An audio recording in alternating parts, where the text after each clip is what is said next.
Okay, this will be our last video recording.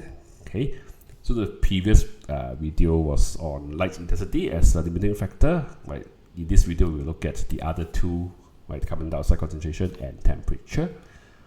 So if you understood the light intensity, right, then carbon dioxide concentration and temperature should be quite simple lah. Okay, so carbon dioxide concentration at low carbon dioxide concentration, limiting factor, of course, carbon dioxide concentration. The limiting rate determining step is carbon dioxide fixation. So this one quite straightforward, unlike the light intensity with PGA reduction. This one quite obvious, right? But surely is carbon dioxide fixation. So when there is low carbon dioxide concentration, right, and there's very little carbon dioxide fixation that can occur, then of course we will know or predict that there is going to be an accumulation of RUBP in the stroma, right? And without carbon dioxide fixation, there's very little PGA produced. So then PGA reduction also slows down. Then there's also the accumulation of ATP and reduced NADP. They are still made in the light-dependent reactions, right? Because we never say low light, it's low carbon dioxide concentration. So they continue to be made, but they are not used, so they accumulate in the stroma. Okay, so because carbon dioxide concentration is the limiting factor at low carbon dioxide concentration, then any increase in carbon dioxide concentration will also increase the rate of photosynthesis. Okay. And when you look at the normal atmospheric carbon dioxide concentration, right, even though there's climate change, carbon dioxide concentration is increasing, but in terms of photosynthesis, it's still quite low. Low in terms of photosynthesis, not low in terms of climate change. For climate change, carbon dioxide concentration too high already. Temperature is too high. Yeah, but for photosynthesis, right, is relatively low. Right, the plants are actually adapted to an even higher carbon dioxide concentration. So normally carbon dioxide is the limiting factor, assuming there is a nice temperature and the sun is up. Of course, at times when it is say at night, then obviously light intensity is a limiting factor, right? There's no light. So when we say normally carbon dioxide is the limiting factor, it's with the assumption that there is the light and good temperature lah. Okay, imagine this to be in the Arctic when temperature is super low, then of course temperature is a limiting factor lah. Also going back to this, right? So the concept of compensation point is also present or is also involved with the carbon dioxide concentration, right? So I'm not going to explain the compensation point here lah, right? It's similar explanation to light compensation point, just that now it's carbon dioxide. Right, there should also be, in theory, a carbon dioxide saturation point.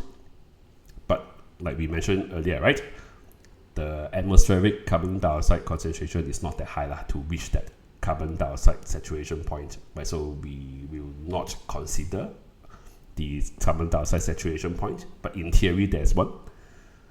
And we will not, the atmospheric carbon dioxide concentration won't reach the saturation point one, right? Because that would be too high carbon dioxide concentration for us to live, right? The earth will be too hot already, yeah, and all will die. So yeah, so we will never reach it in nature. Okay, of course in the lab we can create an environment where carbon dioxide concentration is super high, and then we can measure the saturation point. But in nature, it doesn't happen.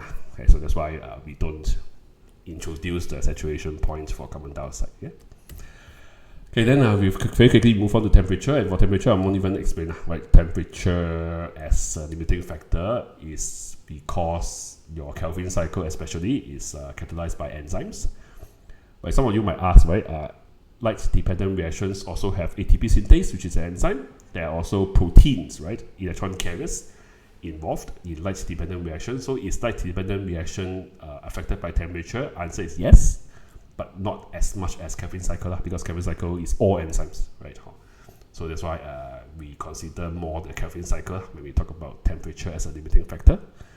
And because it's enzymatic, so the effect of temperature on Kelvin cycle is same as the effect of temperature on any other enzymes. So that's why I think no need to explain. You should be quite familiar.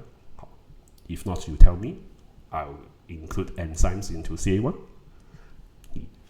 Okay, so I leave you to read the thing yourself and also to link this to what you have learned in enzymes before. Yeah. Okay, so move on to a question now, the last question. Right, so 6D, right? Section D on the other factors. The one I'm not going to talk. I leave you to read because quite straightforward. Anyway, not something that the syllabus focus on. Right, so I shall just leave it for you to read yourself. Now we jump to part E, interpreting the graph. Right, so I'll go straight to the question, right, and use the question as an example to see how we can interpret graphs. But before I show the question, right, I mentioned this in the previous video, right, at the start of the limiting factor. But at any one time, plants are under the influence of all the factors. But at any one time, only one is the limiting factor.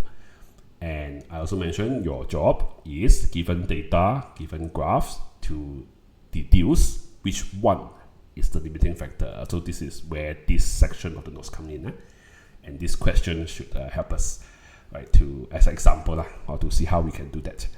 Right, so I'll just go check the answer, right, for those who have done this already. Experiment 1, limiting factor is carbon dioxide concentration, right? How do we know? We compare that to experiment 3. The temperature is constant, right, at 25 degrees Celsius, but the carbon dioxide concentration is different, right? Experiment 1, the carbon dioxide concentration is lower, right, 0.04% versus 0.4% in experiment 3. So when the carbon dioxide concentration increases in experiment 3, right, the rate of photosynthesis also increase. So that means for experiment 1, right, we can conclude that experiment 1, the maximum rate of photosynthesis is limited by the low carbon dioxide concentration. Therefore, carbon dioxide concentration is the limiting factor for experiment 1. Okay. Right, so I'll move on to experiment 2, which the limiting factor is temperature, right? So that is in comparison to experiment 1. So explanation quite similar to just now. Same carbon dioxide concentration, 0.04%, but temperature increased from experiment 2, 15 degrees Celsius, to experiment 1, 25 degrees Celsius, and then we see the max rate of photosynthesis increased in experiment 1, right, compared to experiment 2. So for experiment 2, the even lower rate of photosynthesis is limited by temperature. Okay. So the 0.04% already 0.04% carbon dioxide already limiting already, right? But now even further limited by temperature. So the limiting factor is temperature. Right, then for experiment 3, right? Then trick question. Cannot conclude. Why cannot conclude? There's no other experiment to compare experiment 3 with to see when I increase the carbon dioxide concentration, whether the rate of photosynthesis also increase, or when I increase the temperature, whether the rate of photosynthesis also increase. But so the reason why I included this trick question is to show you, right, that for such questions, right, for such graphs, such data, we need to compare two experiments, two different conditions, for us to deduce which factor is the limiting factor, right? There is always a need to compare. So if you only have one experiment with one set of conditions, right, then no one knows what is the, you cannot compare. So we cannot conclude which factor, if increased, can increase the rate of photosynthesis. So therefore, we cannot conclude which is the limiting factor. Like the only conclusion I have for experiment 3 is light intensity is not limiting, because light saturation has been reached. Right, that's the only conclusion I can make, but I cannot conclude whether carbon dioxide concentration or temperature is limiting the maximum rate of photosynthesis for experiment 3 lah. Oh yeah, here is it. Yeah. Okay. So this one I'll just show whatever I've said just now in this picture form lah. Okay, I'm not going to repeat lah. So I just leave you to read whatever I've typed in here. Right, but again, you see that in order to conclude which is the limiting factor, you need to compare. So you compare one set of conditions with another set of conditions that gives you a higher rate of photosynthesis. So you see which factor is increased.